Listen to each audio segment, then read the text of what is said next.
بسم اللہ الرحمن الرحیم۔ السلام علیکم خواتین و حضرات، قرآن کے تجزیاتی مطالعے کی اس نشست میں آپ کو خوش آمدید کہتا ہوں۔ قرآن مجید کے جس حصے کا آج ہم مطالعہ کرنے جا رہے ہیں، یہ اس لحاظ سے ایک اہم حصہ ہے کہ قرآن مجید کے حوالے سے جو سابقہ شرائع ہیں اور جو موجودہ شریعت ہے، اس کے درمیان جو اللہ تعالیٰ نے ایک نسبت رکھی ہے اور ایک کنیکشن رکھا ہے، یہ اس سے واضح ہوگا۔ اور جیسا کہ ہمارا طریقہ رہا ہے کہ ہم اس پوری اسٹڈی کے اندر کوشش کرتے ہیں کہ جو ہمارے تفسیر بالروایہ کے جو اسکول آف تھاٹ کے جو پرنسپلز ہیں اور جو فرائی اسکول کے جو پرنسپلز آف انٹرپریٹیشن ہیں، ان کا جو اصولی تقابل ہے وہ بھی ساتھ ہوتا رہے، اور اس کے ساتھ ساتھ جو آپ کے اپنے اندر سوالات پیدا ہوتے ہیں ذہن کے اندر، ان مقامات کو پڑھ کے ہم ان کو بھی ایڈریس کرنے کی کوشش کریں۔ کرٹیکل تھنکنگ، خواتین حضرات، آپ اس سے اتفاق کریں گے، علم کی بنیاد ہے۔ علم اگر آپ نے سیکھنا ہے، علم میں آگے بڑھنا ہے، تو تنقیدی مطالعہ، تجزیاتی مطالعہ، کویسچن کرنا اور چیز کو اس کی اصل تک پہنچنے کی کوشش کرنا، یہ علم کی اصل ہے۔ اور یہ صرف قرآن کے مطالعے ہی میں نہیں، بلکہ ہر مطالعہ جو ہر فیلڈ میں آپ کریں گے، اس کے اندر یہ انالیٹیکل اسٹڈی ہے، یہ آپ کو بہت آگے لے جائے گی، آپ کے اندر جستجو کا جو مادہ ہے اس کی تشفی بھی کرے گی، اور آپ کے اندر یہ ایک اہم چیز جو پیدا ہوگی وہ یہ ہے کہ بغیر آرگیومنٹس کے، بغیر استدلال کے آپ کسی چیز کو ایکسیپٹ نہ کریں، کیونکہ ہمارا جو اصل امتحان ہے اللہ تعالیٰ کی طرف سے، وہ بنیادی طور پہ یہی ہے کہ ہم استدلال کی بنیاد پہ جس چیز کو صحیح سمجھتے ہیں،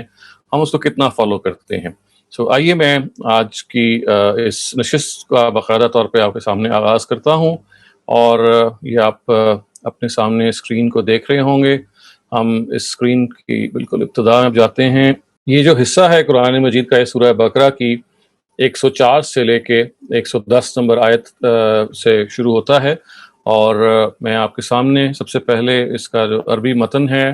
وہ پڑھ کے مفتی شفیع صاحب کا جو ترجمہ ہے وہ پڑھوں گا، اور اس کے بعد استاذ امین احسن اصلاحی کا ترجمہ۔ تو الفاظ یہ ہیں کہ یا ایھا الذین آمنوا لا تقولوا راعنا وقولوا انظرنا واسمعوا وللکافرین عذاب علیم ما يود الذين كفروا من أهل الكتاب ولا المشركين أن ينزل عليكم من خير من ربكم والله يختص برحمته من يشاء والله ذو الفضل العظيم ما ننسخ من آية أو ننسها نأتي بخير منها أو مثلها ألم تعلم أن الله على كل شيء قدير ألم تعلم أن الله له ملك السماوات والأرض وما لكم من دون الله من ولي ولا نصير۔ پہلے ہم ادھر تک کا ترجمہ پڑھ لیتے ہیں۔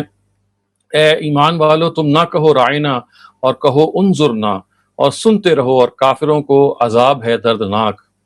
دل نہیں چاہتا ان لوگوں کا جو کافر ہیں اہل کتاب میں اور نہ مشرکوں میں اس بات کو کہ اترے تم پر کوئی نیک بات تمہارے رب کی طرف سے، اور اللہ خاص کر لیتا ہے اپنی رحمت کے ساتھ جس کو چاہے، اور اللہ بڑے فضل والا ہے۔ جو منسوخ کرتے ہیں ہم کوئی آیت یا بھلا دیتے ہیں تو بھیج دیتے ہیں اس سے بہتر یا اس کے برابر۔ کیا تجھ کو معلوم نہیں کہ اللہ ہر چیز پر قادر ہے؟ کیا تجھ کو معلوم نہیں کہ اللہ ہی کے لیے ہے سلطنت زمین و آسمان کی۔ یہ آگے کی آیت ہے، اس کو ہم پہلے عربی میں پڑھ لیتے ہیں کہ الم تعلم ان اللہ لہ ملک السماوات والارض وما لکم من دون اللہ من ولی ولا نصیر ام تریدون ان تسألوا رسولکم کما سئل موسیٰ من قبل ومن يتبدل الكفر بالایمان فقد ضل سواء السبیل ود کثیر من اہل الکتاب لو یردونکم من بعد ایمانکم کفارا حسدا من عند انفسهم من بعد ما تبین لهم الحق فاعفوا واصفحوا حتى يأتي الله بأمره ان اللہ على كل شيء قدیر وأقیموا الصلاة وآتوا الزکاة وما تقدموا لأنفسکم من خیر تجدوه عند اللہ ان اللہ بما تعملون بصیر۔ تو اس حصے کا جو ترجمہ ہے، کیا تجھ کو معلوم نہیں کہ اللہ ہی کے لیے ہے سلطنت آسمان اور زمین کی، اور نہیں تمہارے واسطے اللہ کے سوا کوئی حمایتی اور نہ مددگار۔ کیا تم مسلمان بھی چاہتے ہو کہ سوال کرو اپنے رسول سے جیسے سوال ہو چکے ہیں موسیٰ سے؟ اس سے پہلے، اور جو کوئی کفر لے وے بدلے ایمان کے تو وہ بہکا سیدھی راہ سے۔ دل چاہتا ہے بہت سے اہل کتاب کا کہ کسی طرح تم کو پھیر کر مسلمان ہوئے پیچھے کافر بنا دے، بسبب اپنے دلی حسد کے، بعد اس کے کہ ظاہر ہو چکا ان پر حق، سو تم درگزر کرو اور خیال میں نہ لاؤ جب تک بھیجے اللہ اپنا حکم، بے شک اللہ ہر چیز پر قادر ہے۔ اور قائم رہو نماز اور دیتے رہو زکوٰۃ، اور جو کچھ آگے بھیج دو گے اپنے واسطے بھلائی پاؤ گے اس کو اللہ کے پاس، بے شک اللہ جو کچھ تم کرتے ہو سب دیکھتا ہے۔ خواتین حضرات، آپ نے یہ دیکھا کہ سورہ بقرہ کے اس حصے میں جس طرح سے مسلمانوں کو خطاب کیا گیا اور ان کو بعض یہود کے اس زمانے کی جو شرارتیں تھیں ان سے متنبع کیا گیا، اور یہ آگے یہ بتایا گیا کہ آپ کو اللہ تعالیٰ کے حوالے سے جو ایک ہدایت مل چکی ہے اس کے بارے میں ان کو یہ سخت حسد ہے، اور یہ آپ کو پھیر کے واپس لانا چاہتے ہیں، یعنی واپس کفر کی طرف لانا چاہتے ہیں۔ اور اس میں جو اہم بات ہے وہ یہ ہے کہ من بعد ما تبین لہم الحق، یعنی حق ان پر واضح ہو چکا ہے۔ اس میں ایسا نہیں ہے کہ وہ کسی کنفیوژن کا شکار ہے، بلکہ حسدم من عند انفسہم، ان کو حسد ہے، اور اس کے بعد کہ ان کے پاس حق آ چکا ہے وہ سچائی کو سمجھتے ہیں اور اس کے باوجود اس کو نہیں مانتے۔ آئیے ہم اسی پیسج کا اب استاذ امین احسن اصلاحی کے ترجمے سے اس کا حصہ پڑھ لیں۔ وہ فرماتے ہیں کہ اے ایمان والو، تم رائنا نہ کہا کرو، انظر نہ کہا کرو، اور اسے توجہ سے سنا کرو۔ یہ آپ کو معلوم ہے کہ رائنا کا جو ورڈ ہے وہ ایسے ہی جیسے ہم کہتے ہیں نا کہ ہماری رعایت کیجیے، تو یہ آگے سے وہ یہ کہا کرتے تھے کہ جی ہم نے آپ کی بات نہیں سنی جی، تو آپ جیسے انگریزی میں کہتے ہیں نا کہ بیگ یور پارڈن، تو یہ بالکل اسی طرح کا لفظ ہے۔ تو وہ اپنے الفاظ کو، اس لفظ کو دبا کے پڑھتے تھے، اور اس سے رائنا کو رعینہ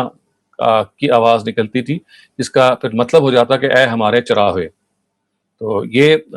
زبان کو ٹوسٹ کر کے وہ اس طرح کی معاملات کرتے تھے۔ تو اللہ تعالیٰ نے اس کو برمحل اور بر وقت پکڑ کے یہ کہا کہ آپ لوگ رائنا کے بجائے، کیونکہ رائنا عربی کا عام لفظ ہے، یعنی ہماری رعایت کیجیے، جیسے ہم کہتے ہیں بیگ یور پارڈن یا پارڈن می، تو آپ اس لفظ کو روک دیا گیا اور کہا گیا کہ آپ انظرنا کہیں۔ انظرنا کا بھی ایگزیکٹلی وہی مطلب ہے، تاکہ اس سے جو وہ شرارت کرنا چاہ رہے ہیں اور نبی صلی اللہ علیہ وسلم کی شان میں جو گستاخی کرنا چاہ رہے ہیں وہ کرب ہو سکے۔ تو یہ کہا گیا کہ انظرنا کہو اور توجہ سے سنو، اسمعوا وللکافرین عذاب علیم، اور کافروں کے لیے ایک دردناک عذاب ہے۔ اہل کتاب ہوں یا مشرکین، جو الفاظ ہیں وہ یہ کہ جن لوگوں نے کفر کیا، اہل کتاب ہوں یا مشرکین، نہیں چاہتے کہ تمہارے اوپر تمہارے رب کی طرف سے کوئی رحمت نازل ہو، اور اللہ اپنی رحمت کے لیے خاص کرتا ہے جن کو چاہتا ہے، اللہ بڑے فضل والا ہے۔ جو کوئی آیت ہم منسوخ کرتے ہیں یا اس کو نظر انداز کراتے ہیں تو اس سے بہتر یا اس کے مانند دوسری لاتے ہیں۔ کیا تم نہیں جانتے کہ اللہ ہر چیز پر قادر ہے؟ کیا تمہیں نہیں معلوم کہ آسمانوں اور زمینوں کی بادشاہی اللہ ہی کے لیے ہے، اور تمہارے لیے اللہ کے سوا کوئی دوست ہے اور نہ مددگار؟ کیا تم چاہتے ہو کہ اپنے رسول سے اس طرح کے سوال کرو جس طرح کے سوال اس سے پہلے موسیٰ سے کیے گئے، اور جو لوگ ایمان کو کفر سے بدل لیں گے وہ شاہراہ سے بھٹک گئے؟ یعنی یہ بھی ظاہر ہے کہ تفصیل آگے کی۔ اور پھر دیکھیے یہ کہا گیا کہ جو اس میں جو چیز سمجھنے کی ہے کہ کیا تم چاہتے ہو کہ اپنے رسول سے اسی طرح کے سوال کرو جس طرح کے سوال اس سے پہلے موسیٰ سے کیے گئے، یعنی جیسے حضرت موسیٰ کو سوال کیا گیا، بار بار ان کو، جو قرآن کہتا ہے نا کہ آزو موسیٰ، ان کو اذیت دی گئی، ان کو تکلیف بار بار دی گئی اور سوال کر کے ان کو زجر کرنے کی کوشش کی گئی۔ تو یہی چیز ہے جو مسلمانوں کو مخاطب کر کے کہا جا رہا ہے۔ یہاں بالخصوص کمزور مسلمان اور بعض منافقین ہیں جن کی طرف روئے سخن ہے، اور یہ کہا جا رہا ہے کہ آپ کیا اسی طرح کے سوال کریں گے اپنے پیغمبر سے جس طرح کے سوال موسیٰ علیہ السلام سے ان کے اپنے امتیوں نے کیا؟ اور پھر یہ فرمایا کہ اور جو لوگ ایمان کو کفر سے بدل لیں گے وہ شاہراہ سے بھٹک گئے، یعنی فقط ضل سواء السبیل۔ اور پھر دیکھیے فرماتے ہیں اللہ تعالیٰ کہ بہت سے اہل کتاب یہ چاہتے ہیں کہ وہ تمہارے ایمان کے بعد پھر تمہیں کفر کی حالت میں پلٹا دیں، محض اپنے حسد کی وجہ سے، حق کے اچھی طرح واضح ہو جانے کے باوجود۔ تو یہ اہم بات ہے خواتین حضرات، جو قرآن مجید میں آپ سورہ بقرہ اور سورہ آل عمران میں دونوں پہ جگہ پہ دیکھیں گے کہ اللہ تعالیٰ جب حجت تمام کرتے ہیں، جب کسی قوم کو یہ بتاتے ہیں کہ آپ نے سچائی کا انکار کیا، تو وہاں وہ اس درجے میں بات کو واضح کر دیتے ہیں کہ یہ الفاظ آتے ہیں کہ من بعد ما تبین لہم الحق، بعد اس کے کہ حق ان پر واضح ہو چکا تھا۔ یعنی ان کو اچھی طرح معلوم تھا، کوئی کنفیوژن نہیں تھی، جانتے بوجھتے انہوں نے حق کا انکار کیا، اور وجہ بھی بتا دی، حسدن من عند انفسہم، حسد یعنی حسد ان کو یہ تھا کہ ان کو جو آخری پیغمبر ہیں وہ انہی کی اپنی نسل سے کیوں نہیں آئے، اور ان کے جو دوسری شاخ ہے بنو ابراہیم کی، اس سے وہ کیوں آئے ہیں۔ تو یہ نسلی جو غرور ہے یا نسلی فخر ہے یا نسلی حسد ہے، یہ اس جگہ تک پہنچ جاتا ہے کہ آپ کو پیغمبر کے انکار تک لے جاتا ہے۔ تو یہ کہا گیا کہ حق کے اچھی طرح واضح ہو جانے کے بعد کے باوجود، اور دیکھیے پھر نبی صلی اللہ علیہ وسلم کو مزید کیا فرمایا گیا کہ فاعف وصفہ، یعنی مسلمانوں کو خطاب ظاہر کیا گیا، نبی صلی اللہ علیہ وسلم ان کے سرخیل ہیں، اور یہ بتایا گیا کہ ابھی ان سے آپ مزید درگزر کیجئے، یعنی سچویشن تو یہ ہے کہ یہ جانتے بوجھتے انکار کر رہے ہیں، لیکن ابھی آپ انتظار کیجئے اللہ کے فیصلے کا، فاعف وصفہ حتی یأتی اللہ بامرہ، یعنی یہاں تک کہ اللہ تعالیٰ اپنا فیصلہ سنا دے، یعنی جس سے یہ بات بالکل واضح ہو جاتی ہے کہ حجت تمام ہونے کے بعد بھی اللہ تعالیٰ جو ہیں وہ مہلت دیتے رہتے ہیں اور کوشش کرتے ہیں کہ اگر کوئی سدھر سکتا ہے تو سدھر جائے، اور پیغمبر کو وہ یہ فرماتے ہیں کہ دیکھیے ان کا حق تو واضح ہو چکا ہوا ہے، لیکن ابھی ہم نے ان کو پکڑنے کا فیصلہ نہیں کیا، ان کو ہم موقع دے رہے ہیں، لہٰذا فاعفوا واصفحوا، آپ کا بھی یہی کام ہے کہ آپ درگزر کیجئے، ان کی جو شرارتیں ہیں، ان کی جو غلط حرکات ہیں، یہ سب ہمارے نوٹس میں ہیں، لیکن ہم نے بھی یہ فیصلہ کیا ہوا ہے کہ ان کو تھوڑا سا اور موقع دیا جائے۔ تو پھر یہ فرمایا کہ ان اللہ علی کل شیء قدیر، اللہ ہر چیز پر قادر ہے، اور پھر کہا گیا کہ دیکھیے اگر آپ نے اس قدرت کے حوالے سے اللہ تعالیٰ کی اپنے آپ کو یہ سمجھ لیا کہ خداوند تعالیٰ نے ابھی اپنے اس فیصلے کو روکا ہوا ہے اور ابھی وہ برے لوگوں کو سزا نہیں دینا چاہتا، تو اس کے لیے صبر چاہیے، اور اس صبر حاصل کرنے کے لیے جو آپ کو بدرے کا بتایا گیا، جو آپ کو رہنمائی دی گئی ہے، اب اس کا ذکر ہے کہ نماز قائم کرو اور زکوٰۃ دیتے رہو، اور جو نیکی بھی تم اپنے لیے کرو گے اس سے اللہ کے پاس پاؤ گے، جو کچھ تم کرتے رہے ہو خدا اس کو دیکھ رہا ہے۔ سو اس پیسج میں آپ خواتین حضرات یہ دیکھیں گے کہ بنیادی طور پہ جو ہمارے جو اصحاب علم ہیں دونوں اسکولز آف تھاٹ کے، ان کے ہاں ترجمے میں آپ کو ایک یکسانیت نظر آئے گی، اس میں آپ کو ایسا بہت کم نظر آئے گا کہ کوئی اختلاف ہوا ہے۔ جس چیز میں اختلاف ہوا ہے اور جو اب ہمارے ہاں ڈسکشن کا موضوع بننے والا ہے، وہ یہ آیت ہے جو درمیان میں آئی ہے نا کہ ما ننسخ من آیت او ننسها نأتی بخیر منها۔ ایک مرتبہ پھر میں آپ کے سامنے وہ حصہ شیئر کرتا ہوں اسکرین کا، تاکہ آپ کے وہ سامنے آ جائے۔ یہ جو شروع ہوا ہے جہاں سے یہ پیسج اگر آپ دیکھیں گے تو دیکھیے اس میں مخاطب جو ہیں وہ مسلمان ہیں، اور مسلمانوں کو ایک خاص چیز بتائی جا رہی ہے، اور یہ بتانے کے بعد جو بتایا جا رہا ہے کہ آپ کو انظرنا کے الفاظ کہنے ہیں اور یہ نہیں کہنا رائنا۔ سو یہ پھر بتایا جا رہا ہے کہ جو اہل کتاب ہیں اور جو یہ کفار ہیں جنہوں نے کفر کیا اور جو مشرک کرنے والے ہیں، یہ ہرگز نہیں چاہتے کہ خدا کی طرف سے آپ پہ کوئی خیر نازل ہو، لیکن خدا کا اپنا فیصلہ یہ ہے کہ وہ خیر نازل کر کے دکھاتا ہے، اور جس کو اللہ تعالیٰ پھر اپنی رحمت کے لیے منتخب کر لے کوئی اس کو نقصان نہیں پہنچا سکتا، اور خدا ذو الفضل العظیم ہیں، وہ بڑے فضل والے ہیں۔ اب یہ دیکھیے آیت نمبر 106 میں یہ فرمایا کہ ما ننسخ من آیت او ننسها، یعنی اگر آپ ہمارے جو تفسیر بالروایا کے اسکالرز کو پڑھیں گے تو وہ اس فلو کو اس طرح سے بیان کریں گے کہ سب سے پہلے جو مسلمانوں کو خطاب کر کے ان کو ایک آداب کی بات کہی گئی، اور ساتھ ہی یہ بتایا گیا کہ یہ جو اہل کتاب ہیں اور جو مشرکین ہیں ان میں سے جنہوں نے کفر کیا ہے، یہ اپنی طرف سے ہمیشہ یہ چاہیں گے کہ یہ آپ کے بدخواہ ہیں، یعنی they are not your well wishers.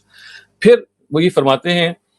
کہ یہ جو آیت ہے آگے ما ننسخ من آیت او ننسها نأتی بخیر منها، یہ اصل میں قرآن مجید کے اندر جو بعض آیتیں منسوخ ہو جاتی ہیں ان کے بارے میں یہ ایک تفصیل ہے، اور اللہ تعالیٰ نے اس کی وضاحت فرمائی ہے کہ دیکھیے کتاب الہی میں جب ہم کوئی آیت کو منسوخ کرتے ہیں تو اس سے کوئی بہتر لے آتے ہیں یا اس کے مثل اس کے برابر لے آتے ہیں، اور دیکھیے الفاظ دو استعمال ہوئے ہیں، ننسخ اور ننسها،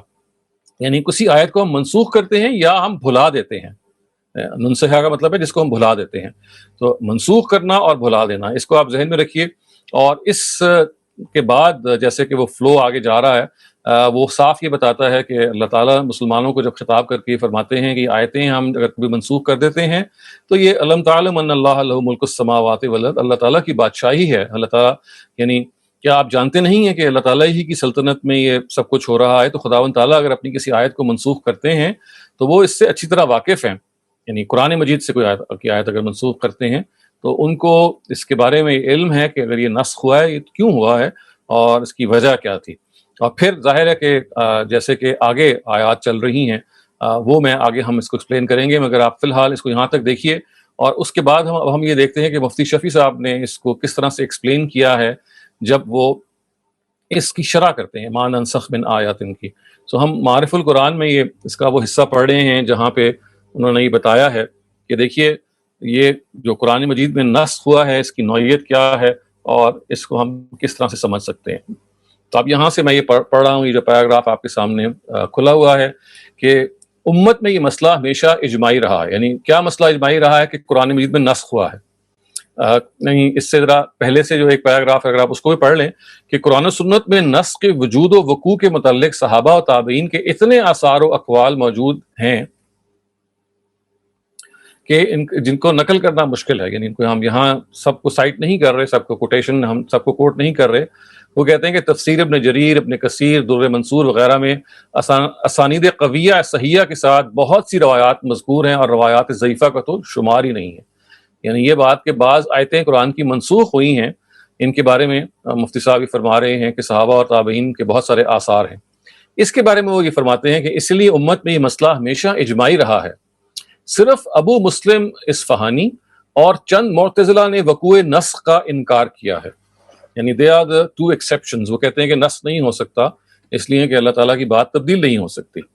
تو اس میں وہ کہتے ہیں کہ امام راضی نے تفسیر کبیر میں شرح و بسط کے ساتھ اس کا رد کیا ہے. تفسیر کبیر ظاہر ہے کہ ہمارے سامنے اس وقت وہ موجود ہے لیکن وہ عربی زبان میں ہے، وہ بھی اردو میں اس کا ترجمہ نہیں ہوا. لیکن مفتی صاحب یہ فرما رہے ہیں کہ ابو مسلم اصفہانی کا اور معتزلہ کا جو یہ نقطہ نظر ہے کہ قرآن مجید میں نسخ نہیں ہوا، اس کا امام راضی نے اس کو ریفیوٹ کیا ہے اپنی کتاب میں اور یہ بتایا ہے کہ یہ ایسی بات نہیں ہے. اب وہ آگے اس کی تشریح کر رہے ہیں کہ چونکہ نسخ کے اصطلاحی معنی تبدیلی حکم کے ہیں اور یہ تبدیلی جس طرح ایک حکم کو بالکلیہ منسوخ کر کے اس کی جگہ دوسرا حکم لانے میں ہے، جیسے بیت المقدس کے بجائے بیت اللہ کو قبلہ بنا دینا، اسی طرح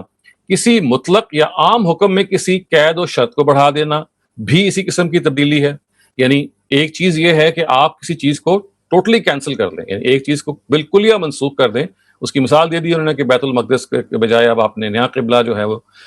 بیت الحرام کو بنا دیا.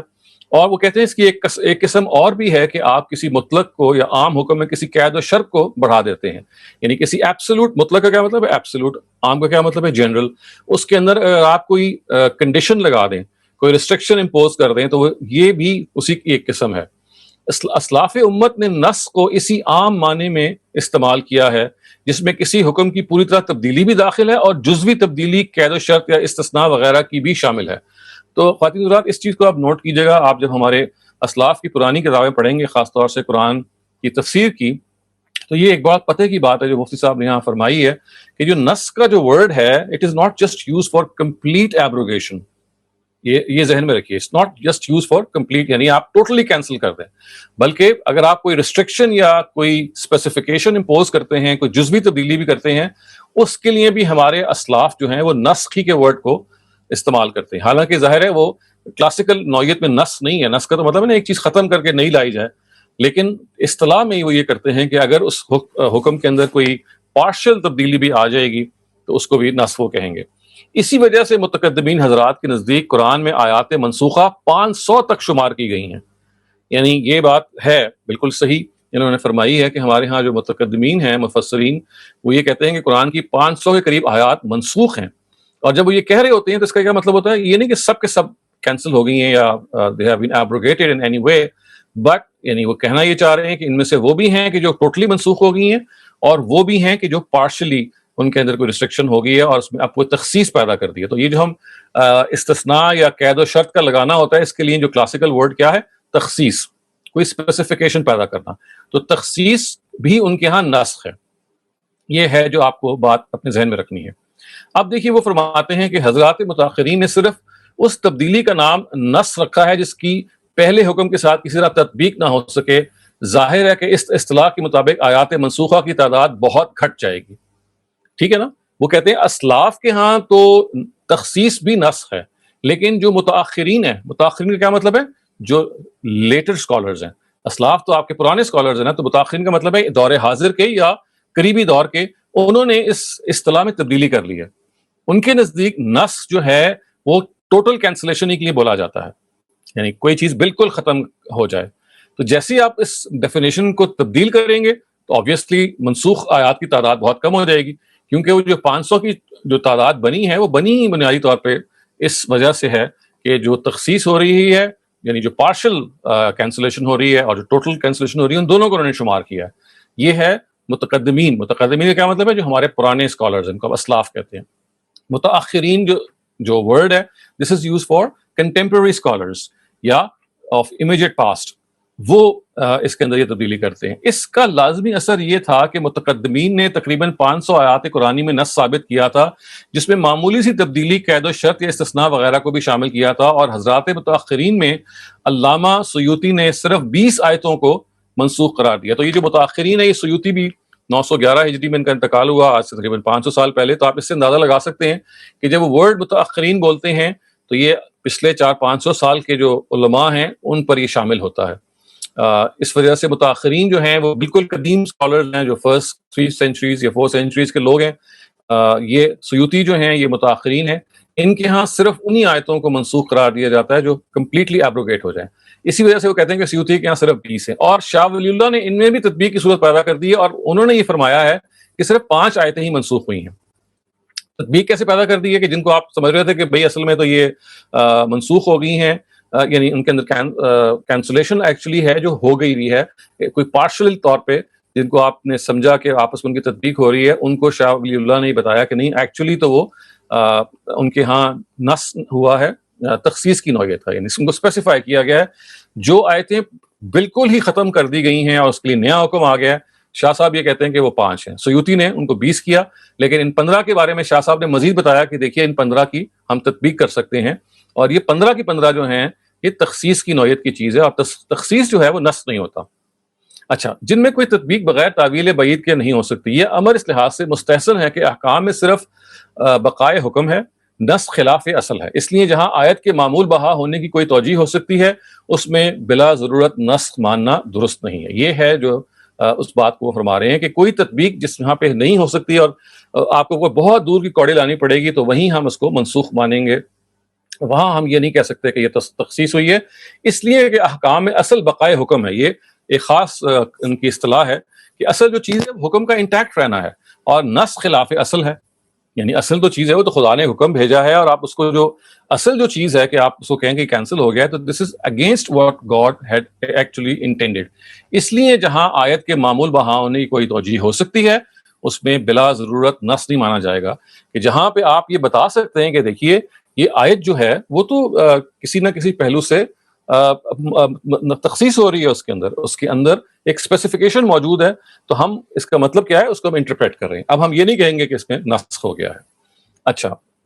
اب آگے بڑھیے. لیکن اس تقلیل کا یہ منشا ہرگز نہیں ہے کہ مسئلہ نسخ اسلام یا قرآن پر کوئی عیب تھا جس کے ازالے کی کوشش 1400 برس تک چلتی آ رہی ہے، اور آخری انکشاف شاہ ولی اللہ کو ہوا. اب ظاہر ہے ان کو یہ دفاع بھی تو کرنا ہے نا کہ بھئی ہمارے سارے اسلاف تو یہ کام کر رہے ہیں کہ 500 آیات کو منسوخ کر رہے ہیں. سیوطی نے 20 تک لے آئے، شاہ ولی اللہ اس کو 5 تک لے آئے. تو یہ کہہ رہے ہیں کہ یہ اصل میں کوئی ایسا نہیں ہے کہ کوئی تطبیق پیدا کرنے کا کوئی خاص ایک شوق تھا جس کی وجہ سے یہ سارا معاملہ ہوا ہے، اور آخر میں آ کے شاہ ولی اللہ صاحب ہی کو پتہ لگا کہ یہ کیا معاملہ ہے. تو یہ مسئلہ صرف ڈیفینیشن کا ہے جس کو انہوں نے بیان کیا ہے، اور پھر اس کو وہ تفصیل سے یہ بیان کرتے ہیں کہ مسئلہ نسخ کی تحقیق میں ایسا رخ اختیار کرنا نہ اسلام اور قرآن کی کوئی صحیح خدمت ہے، اور نہ ایسا کرنے سے صحابہ و تابعین اور پھر 1400 برس کے علماء متقدمین اور متاخرین کے مقالات و تحقیقات کو دھویا جا سکتا ہے، اور نہ مخالفین کی زبان طعن اس سے بند ہو سکتی ہے. بلکہ اس زمانے کے ملحدین کے ساتھ یہ ہتھیار دینا کہ یہ بھی ہو سکتا ہے کہ 1400 برس تک تمام علماء امت کچھ کہہ رہے ہیں اور آخر میں اس کا غلط ہونا ثابت ہو جائے. معاذ اللہ، اگر یہ دروازہ کھلے گا تو قرآن اور شریعت سے امن اٹھ جائے گا، اور اس کی کیا ضمانت ہے کہ آج جو کسی نے تحقیق کی وہ کل ثابت نہیں ہوگی، یا وہ آج جو کسی نے تحقیق کی وہ کل غلط ثابت نہیں ہو جائے گی. تو اس آپ پوری ڈیبیٹ سے خواتین حضرات یہ جان سکتے ہیں کہ جس چیز کو مفتی صاحب انڈرسکور کرنا چاہ رہے ہیں، جس کو وہ سٹریس کرنا چاہ رہے ہیں، بنیادی طور پہ وہ یہ ہے کہ نص ایک ایسی چیز ہے کہ جو قرآن مجید میں ہوئی ہے، اس کا کسی نے انکار نہیں کیا. البتہ متقدمین اور متاخرین کے درمیان جو نص کی ڈیفینیشن میں چونکہ اختلاف ہوا ہے، اس وجہ سے اس سے متوحش نہیں ہونا چاہیے. اور اگر شاہ ولی اللہ نے یہ کہہ دیا کہ صرف 5 آیتیں منسوخ ہوئی ہیں تو اس سے کوئی قیامت نہیں آ جانی چاہیے، کیونکہ شاہ ولی اللہ نے اپنی جو ڈیفینیشن ہے نص کی، اس میں جس سے کہتے ہیں نا کہ ٹوٹل کینسلیشن ہے، ٹوٹل ایبریگیشن ہی کو اصل شمار کیا ہے، تخصیص کو وہ نص نہیں مانتے.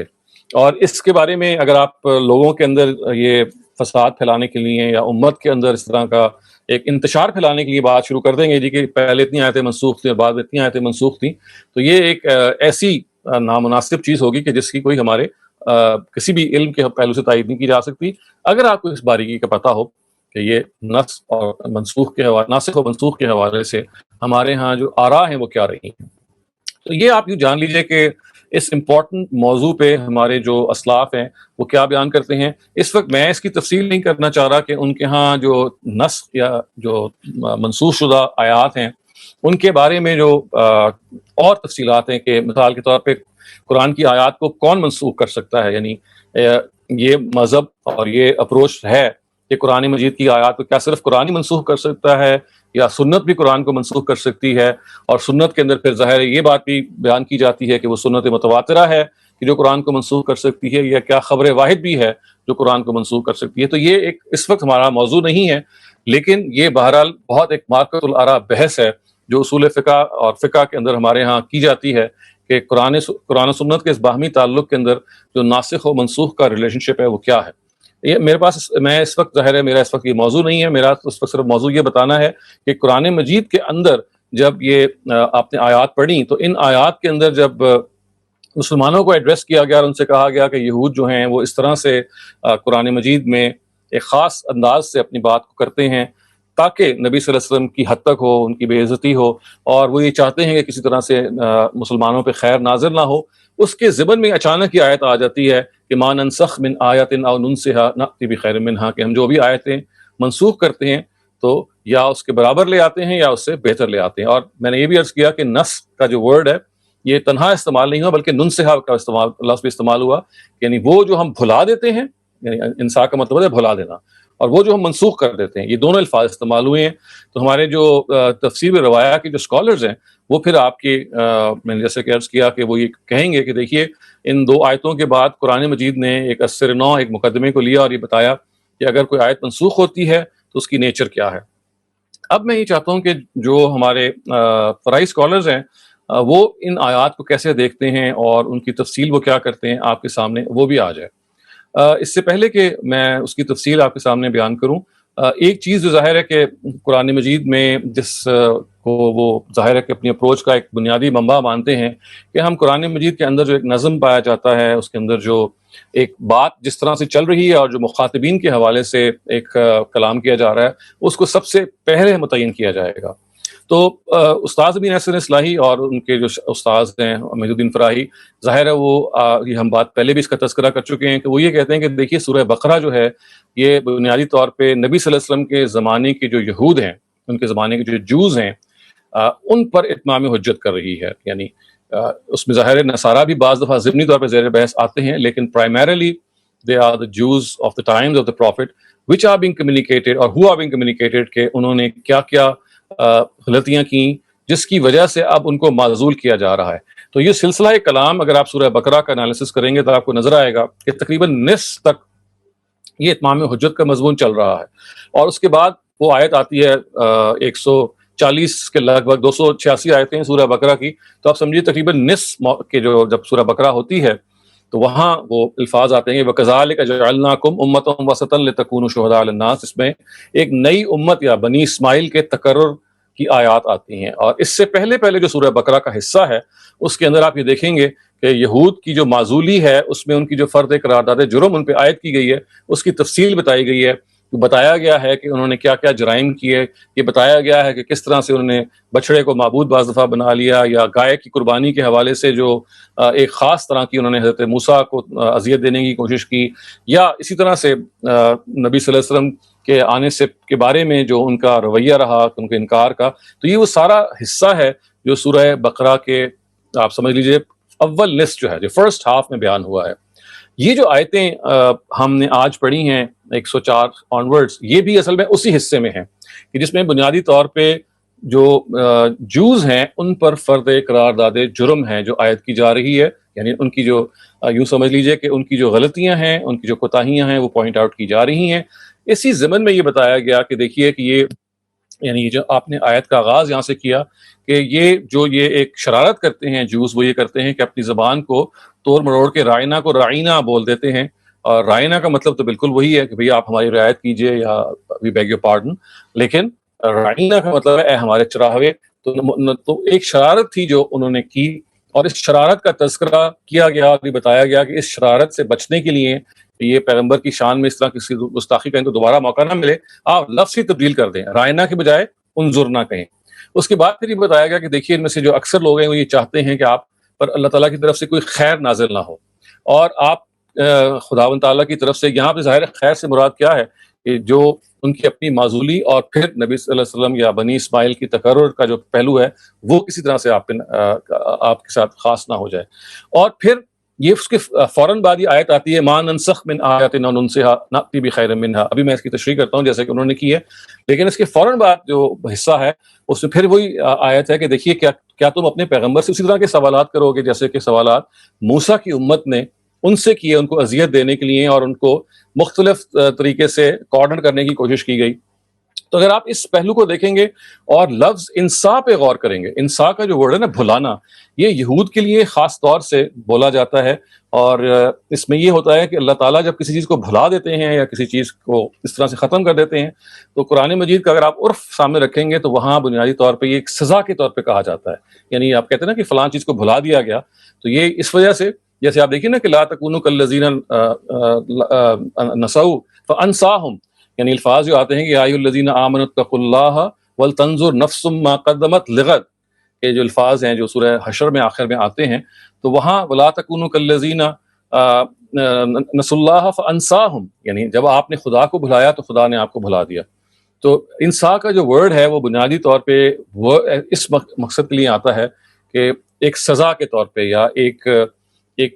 ریٹریبیوشن کے طور پہ۔ تو جب قرآن مجید میں یہ الفاظ اللہ تعالیٰ نے یہ فرمایا کہ ہم ان آیات کو بھلا دیتے ہیں تو یہ کوئی معمولی چیز نہیں ہے، یعنی بھلانے کا مطلب یہ نہیں ہے کہ ہم کو ختم کر دیتے ہیں یا میموری سے زائل کر دیتے ہیں، it has a deeper significance. لیکن مور دین دیٹ، یہ جو پورے کا پورا جو حصہ ہے، چونکہ یہ یہود اس کو مخاطب کیے جا رہا ہے، ان کو بتایا جا رہا ہے کہ ان کے پرینکس کیا تھے۔ تو جو کلاسیکل اسکالرس کے ساتھ ہمارے جو فرائی اسکالرز ہیں وہ یہ کہتے ہیں کہ یہاں پہ اصل میں اگر آپ اس پورے کے پورے بیک گراؤنڈ کو سامنے رکھیں اور ننسہا کے ورڈ کو بھی سامنے رکھیں تو یہاں پہ قرآن کا جو نسخ ہے یہ زیر بحث ہی نہیں ہے، جیسے کہ ہمارے تفسیر بالروایا کے اسکالرز نے سمجھ لیا ہے۔ یہاں جو کچھ زیر بحث ہے وہ سوال ہے جو قرآن مجید میں بعض اور مواقع پہ بھی انڈائریکٹلی نبی صلی اللہ علیہ وسلم سے پوچھا گیا اور ان کو زج کرنے کے لیے کہا گیا کہ بھئی یہ تورات کو اگر یہ ماننے والے ہیں اور حضرت ابراہیم کو ماننے والے ہیں تو ایک نئی شریعت کیوں لے کے آ گئے ہیں؟ یعنی جو نسخ کا جو پہلو ہے وہ جو یہود کے ہاں جو سوال تھا اور جس کا جواب قرآن مجید نے یہاں دیا ہے، اور اگر آپ اس کو سیاق و سباق میں رکھ کے دیکھیں گے، انسا کے ورڈ کو سامنے رکھ کے دیکھیں گے تو آپ کو معلوم ہو جائے گا کہ جو یہود کا اعتراض تھا وہ یہ تھا کہ تورات کے بارے میں اگر نبی صلی اللہ علیہ وسلم یہ کہتے ہیں کہ وہ حضرت ابراہیمی کے فالوورز میں سے ہیں تو پھر یہ نئی شریعت کو لانے کی کیا ضرورت ہے؟ ان کو چاہیے کہ وہ تورات ہی کو فالو کرتے۔ اس کے جواب میں اللہ تعالیٰ یہ کہہ رہے ہیں کہ ہم تورات کی کوئی آیت اگر منسوخ کرتے ہیں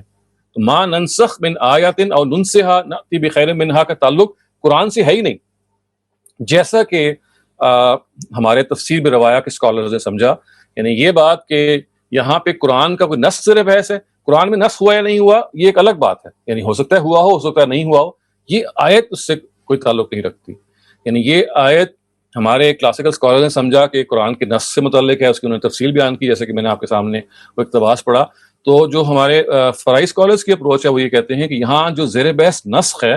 وہ قرآن کا نسخ بیان نہیں ہوا بلکہ وہ تورات سے قرآن کا نسخ بیان ہوا ہے، کیونکہ تورات تھی جو پہلے موجود تھی، تورات کے بارے میں ظاہر ہے یہ سوال تھا جو یہود اٹھاتے تھے۔ مخاطب اس وقت پوری کی پوری سورہ بقرہ کے شروع کے حصے میں وہ ہیں اور ان کا یہ اعتراض تھا، یہ اعتراض وہ القاء کرتے تھے اور جیسے کہ یہ کہا گیا کہ تم ان لوگوں کی طرح نہ ہو جاؤ جنہوں نے موسیٰ کے ساتھ اذیت کی یا ان کو سوال پوچھے، کیا تم بھی اس طرح کے سوال پوچھو گے؟ تو مسلمانوں کو بھی تنبیہ کی گئی کہ دیکھیے یہ سوالات یہ آپ کے ذہنوں میں ڈال کے آپ کو کنفیوز کرنا چاہ رہے ہیں، آپ کے ذہن میں یہ سوال ڈال رہے ہیں، یعنی عام مسلمانوں کو اور کمزور مسلمانوں کو بھی بتایا گیا کہ بھئی why is it that he is now bringing a new sharia if he is a follower of Abraham؟ یہ بتایا گیا کہ نہیں، اگر ہم نے تورات کا کوئی حکم منسوخ کیا، دیکھیے ما ننسخ من آیات، ان کا کیا تعلق ہے؟ ما ننسخ من آیات من التوراۃ، یعنی وہ اگر ہم نے کوئی تورات کا حکم کینسل کیا یا اس کو بھلا دیا، تو بھلانا تو آبویسلی بالکل واضح ہے کہ یہود کو ان کی شریعت کے معاملے میں بعض چیزوں میں سزا دی گئی اور ان کو جو اصل بات تھی ان سے ہٹا دی گئی۔ ہمیں یہ معلوم ہے کہ قرآن مجید نے اس کو بیان کیا ہے کہ کچھ چیزیں ایسی تھیں کہ جو ان پر ان کی بغی کی وجہ سے، ان کی سرکشی کی وجہ سے، اور قرآن کہتا ہے کہ ذالک ببغیہم، ہم نے بعض چیزیں حرام کر دی یہود پر، اور یہ وجہ، اس کی وجہ یہ بتائی کہ ان کی سرکشی کی وجہ سے، اور یہ ہم نے ان کو شریعت سے محو کر دیا۔ تو یہ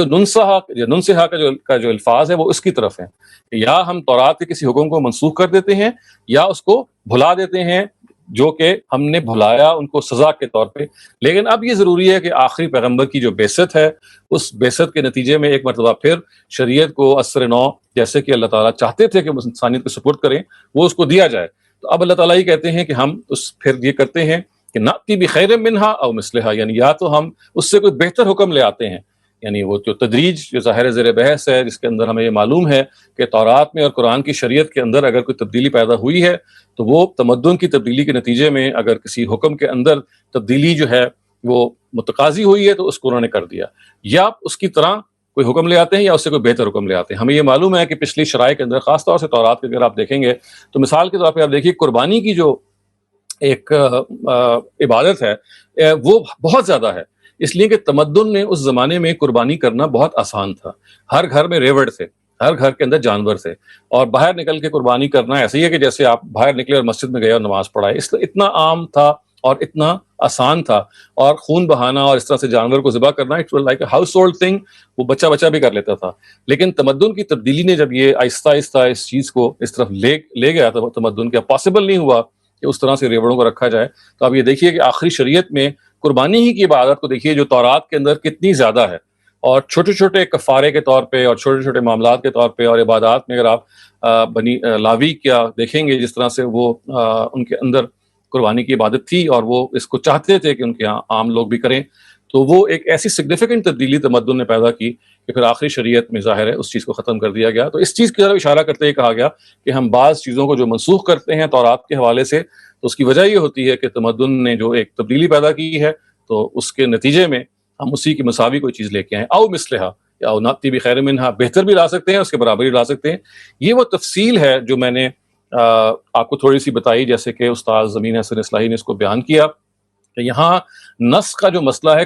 نسخ فی القرآن کا، وہ زیر بحث ہی نہیں ہے۔ آپ اگر سیاق و سباق میں دیکھیں گے تو یہاں پہ نسخ القرآن فی التورات، یعنی قرآن کا نسخ تورات، یعنی آپ بلکہ یوں کہہ سکتے ہیں کہ نسخ التوراۃ بالقرآن، تورات کا نسخ قرآن کے ذریعے سے، یہ ہے جو زیر بحث ہے۔ یعنی یہود کے ہاں کوئی یہ سوال سرے سے پیدا ہی نہیں تھا کہ قرآن میں نسخ ہو رہا ہے یا نہیں ہو رہا، اس کا کوئی موقع محل نہیں تھا، بلکہ ان کے ذہن میں یہ سوال تھا کہ یہ تورات کے حکم میں تبدیلی کر رہے ہیں اور کہتے ہیں اپنے آپ کو حضرت ابراہیم کے فالوور، تو یہ کیوں کر رہے ہیں؟ اس کا جواب قرآن نے پھر یہ دیا ہے یہاں پہ کہ ما ننسخ من آیات، کہ ہم تورات کی آیت کو منسوخ کرتے ہیں تو قرآن میں اس سے کوئی بہتر یا اس کے مساوی آیت لے کے آتے ہیں، اور یہ منسوخ کرنے کے لیے بھی اتنا ہی ویلڈ ہے جتنا بھلانے کے لیے ویلڈ ہے۔ اور بھلانے کا جیسے کہ میں نے آپ کو ایکسپلین کیا، it is primarily was some thing which the Jews were given as a punishment۔ اب میں یہ چاہتا ہوں کہ یہ جو تھوڑی سی بات میں نے آپ کی دراز رفسی کی آپ کے سامنے، یہ استاذ کے جو کچھ اقتباسات آپ کو پڑھ کے سناؤں، جس میں انہوں نے اس کی کچھ تفصیل بیان کی ہے تاکہ آپ یہ جان لیں کہ کس طرح سے یہ آیت جو ہے یہ سیاق و سباق کے اندر اپنے اندر ایک بہت گھٹاؤ رکھتی ہے، اور ایک بہت جسے کہتے ہیں نا کہ it binds and knits together the verses which were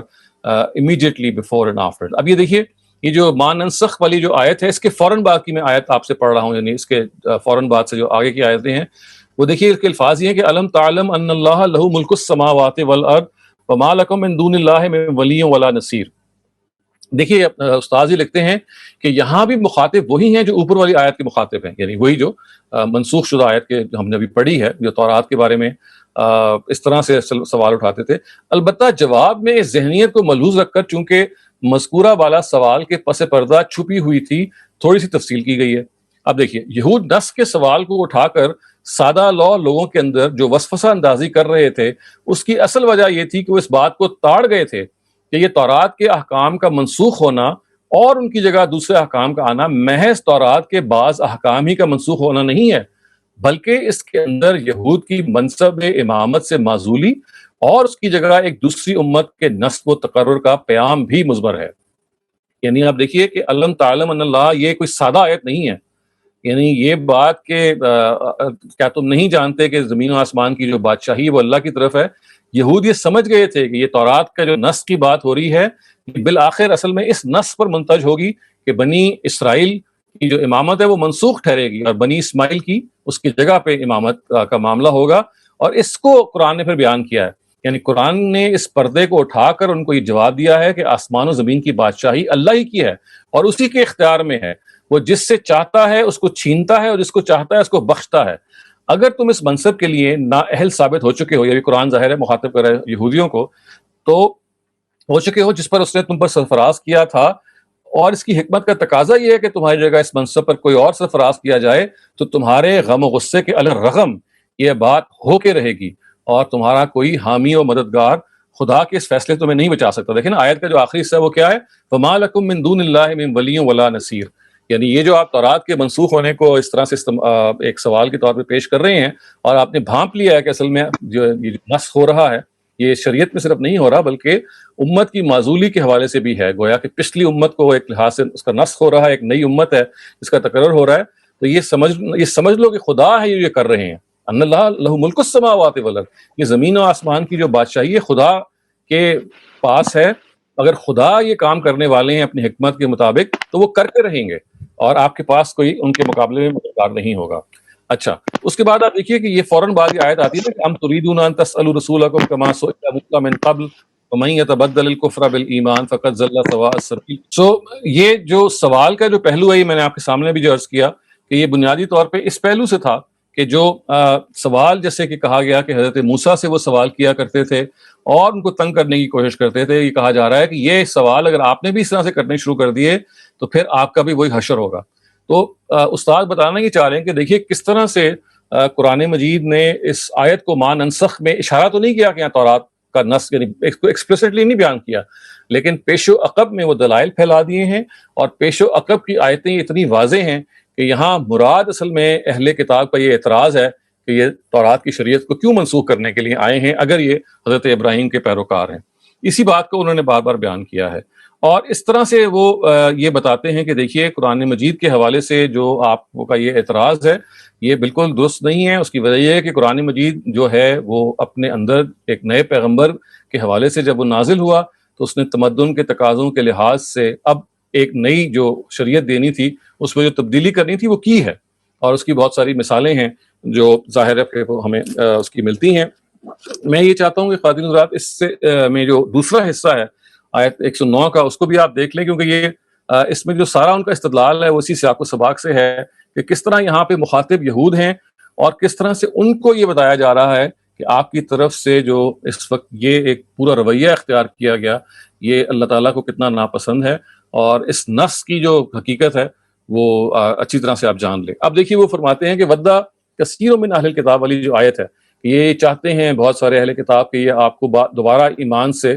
پھیر کے کفر کی طرف لے جائیں حسد کی وجہ سے اور اس کے بعد کہ حق ان پر واضح ہو گیا. دیکھیے وہ اس کی تشریح میں کیا لکھتے ہیں، وہ لکھتے ہیں کہ مزید تنبیہ ہے یہود کی یہ تمام سرگرمیاں صرف اس غرض سے ہیں کہ تمہیں ایمان سے ہٹا کر پھر کفر کی حالت میں پلٹا دیں. یہ نہ سمجھو کہ ان کی یہ تمام بھاگ دوڑ تمہاری خیر خواہی ہی میں ہے یا تمہارے سابق دین کو برحق سمجھتے ہیں اور اس کی حمایت میں ہے یا اسلام کے باب میں انہیں کوئی غلط فہمی ہے اس وجہ سے یہ کر رہے ہیں، بلکہ یہ محض حسد کا دورہ ہے جو ان کے نفس کی تحریک سے ان پر پڑا ہے باوجود کہ اسلام کا حق ہونا ان پر اچھی طرح واضح ہو گیا ہے. تو آپ یہ دیکھیے کہ یہ پورا سیاق و سباق ہے، وہاں قرآن مجید کا نص تو سرے سے زیر بحث نہیں ہے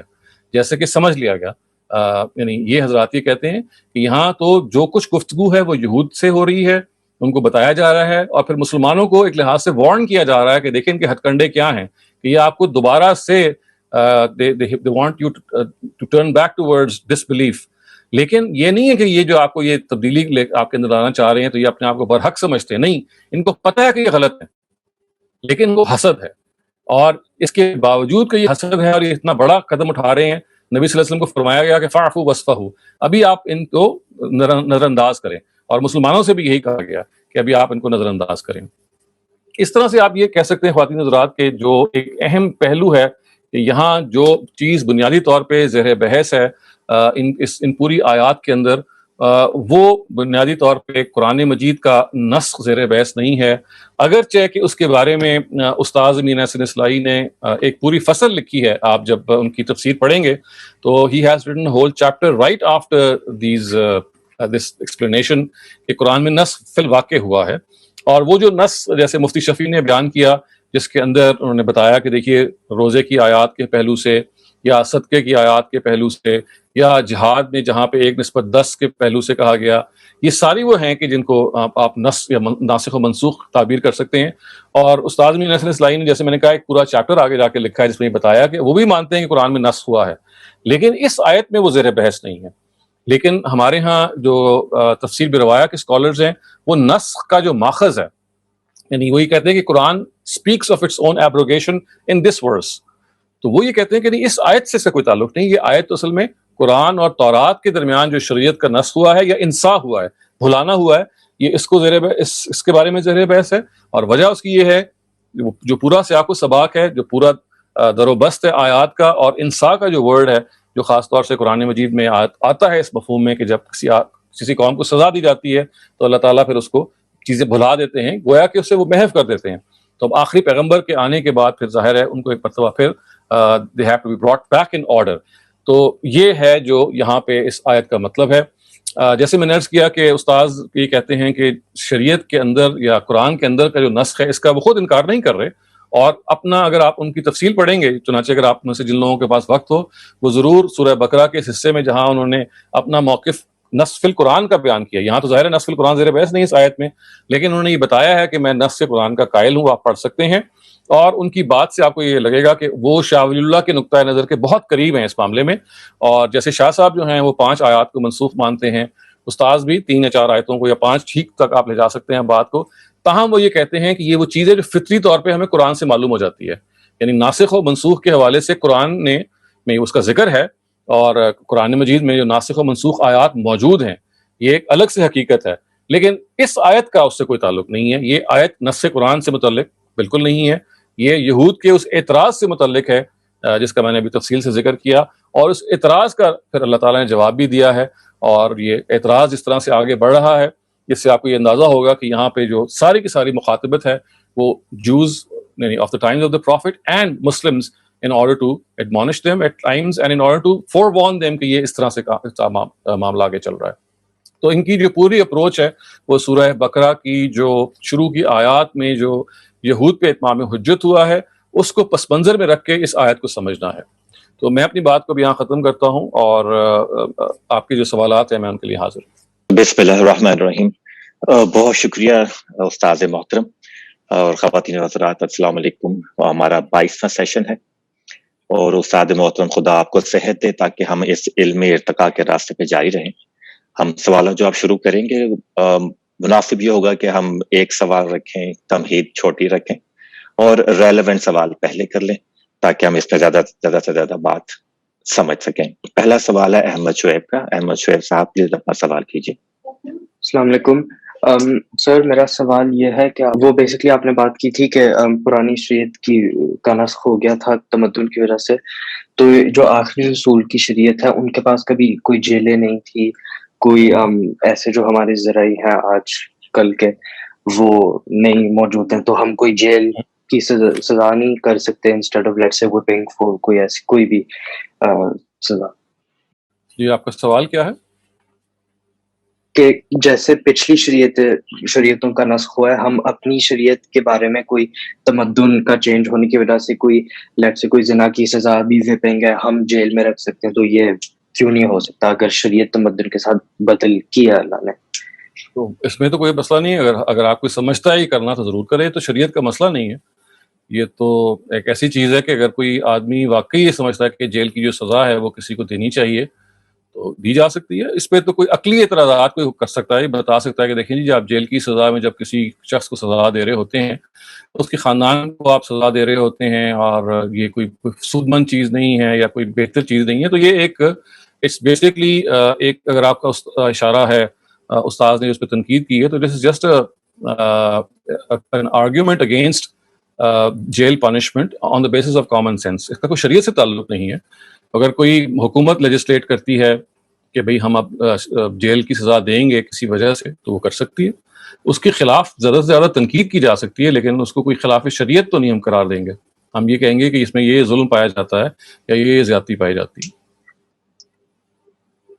تو اگر شریعت میں ایک کسی جرم کا ایک سزا دیا گیا جیسے زنا کے لیے 100 وپس، اس کو آپ جیل میں نہیں تبدیل کر سکتے. آپ کر سکتے ہیں، آپ کہہ رہے ہیں نہیں، وہ تو آپ نہیں کر سکتے. دیکھیے جہاں شریعت نے کوئی سزا مقرر کر دی ہے، میں تو صرف ایک دوسری بات کر رہا تھا کہ اگر آپ نے جو تعزیر کی پنشمنٹس ہوتی ہیں، تعزیر کا مطلب ہے جہاں پہ آپ خود لیجسلیٹ کرتے ہیں، وہاں اگر آپ نے کسی سزا کا اضافہ کرنا ہے، یہ حکومت کو اختیار ہے. جو حدود ہوتی ہیں، حدود کا مطلب ہے وہ پنشمنٹ جن کا خدا یا خدا کے پیغمبر نے قرآن مجید میں وہ طے کر دی ہوں، ان میں تو ہم کوئی تبدیلی نہیں کر سکتے.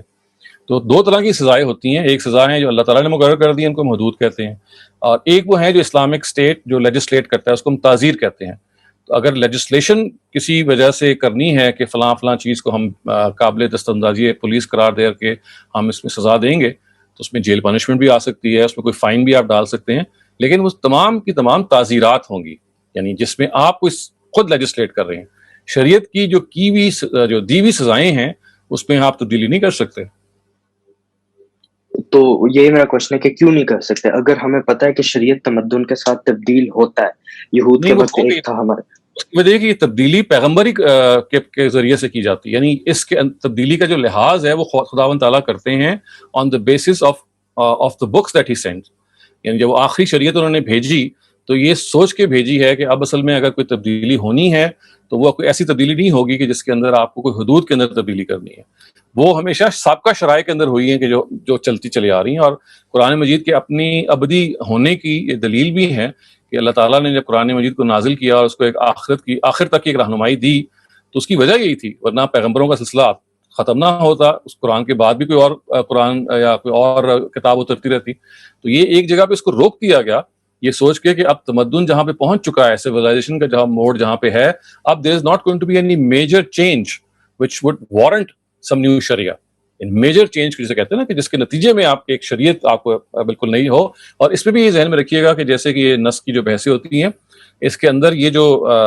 تبدیلی ہے یا نسخ ہوتا ہے، یہ بس شریعت والے حصے میں ہوتا ہے. عقائد میں یا اخلاقیات میں تو ظاہر ہے، obviously یہ سب مانتے ہیں کہ اس میں نسخ نہیں ہوتا کیونکہ وہ یونیورسل ہوتی ہیں. تو سویلائزیشن کے چینج کے اندر اس کا لحاظ کر دیا گیا. اور جو حضرت آدم سے لے کے نبی صلی اللہ علیہ وسلم تک کا زمانہ ہے، اگر آپ اس زمانے کو دیکھیں گے تو بے تحاشا تبدیلیاں آئی ہیں. ہنٹر گیدرر سے لے کے اور اس سے لے سماج کے اندر جس طرح سے معاملہ چلتا رہا، اس کے بعد ایک اربنائزیشن کا دور آیا، یعنی جب شہری جسے کہتے ہیں نا کہ تمدن پیدا ہونا شروع ہوا. تو جیسے ہی وہ پیدا ہونا شروع ہوا اور اتمام حجت کو عالمی سطح پر کمیونیکیٹ کرنا ممکن ہو گیا، تو یہ محسوس ہوتا ہے کہ اللہ تعالیٰ نے پھر اس چیز کو روک دیا اور he deemed it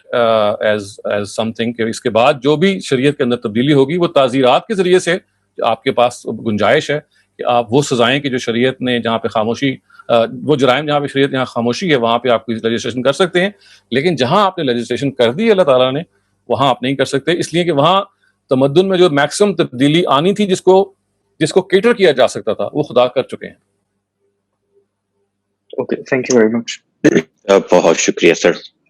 very good example and answers. اگلا سوال ہے ارمغان صاحب، اپنا سوال کیجیے پلیز. السلام علیکم سر. وعلیکم السلام جی. سر ایک سوال تو نہیں ہے، بس ایک قسم کی کلیریفیکیشن آپ سے بس چاہیے تھی کہ آپ نے ابھی بتایا کہ یہودی اعتراض کرتے تھے کہ اگر تورات اور وہ اللہ کی کتاب ہے، اس کی شریعت بھی اللہ کی شریعت ہے، تو عذاب محمد میں آ کے کیوں چینج کی ہے؟ اس کا جواب اللہ تعالیٰ نے قرآن میں دیے. تو کیا اس میں ان کا ایک اور اعتراض یہ بھی نہیں تھا کہ یہ جو نبی اللہ کے نبی ہیں، یہ پہلے کوئی اور حکم دیتے ہیں، بعد میں کوئی اور حکم دیتے ہیں؟ جیسے شراب کا جو حکم ہے، پہلے سختی کم تھی، اب سختی زیادہ ہو گئی ہے.